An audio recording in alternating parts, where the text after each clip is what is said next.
स्वागत है। आज हम लिथानी नदी के बारे में जानेंगे कि यह क्यों चर्चा में है और चर्चा का विषय क्यों बना हुआ है। तो चलिए शुरू करते हैं। लिथानी नदी कहाँ है और यह 2026 में चर्चा का विषय क्यों बना हुआ है। तो लिथानी नदी कहाँ है, तो यह नदी जो है लेबनान में स्थित है।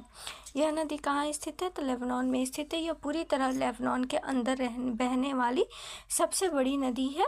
इसकी लंबाई लगभग 170 किलोमीटर है। यह बेका घाटी से निकलकर दक्षिण की ओर बहती है और अंत में भूमध्य सागर में गिरती है।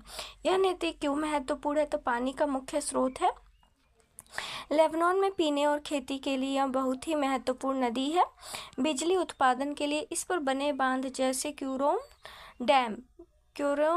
डैम से बिजली बनाई जाती है। कृषि के लिए उपयोगी है। आसपास के इलाकों की खेती इस नदी के पानी पर निर्भर करती है। चलिए नेक्स्ट पे जानते हैं कि इसके बारे में और क्या जानकारी हमें मिलती है। 2025-26 में इस चर्चा का विषय क्यों बना हुआ है, तो हाल ही के समय में यह नदी कई कारणों से खबरों में रही है। पर्यावरण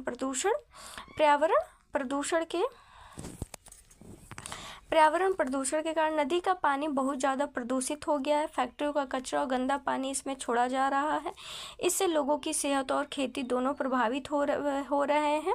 क्षेत्रीय तनाव। दक्षिण लेबनान में यह नदी हिजबुल्लाह के प्रभाव वाले क्षेत्र के पास बहती है। इस कारण यह नदी कभी कभी सुरक्षा और राजनीतिक विवादों में आ जाती है। पानी की कमी।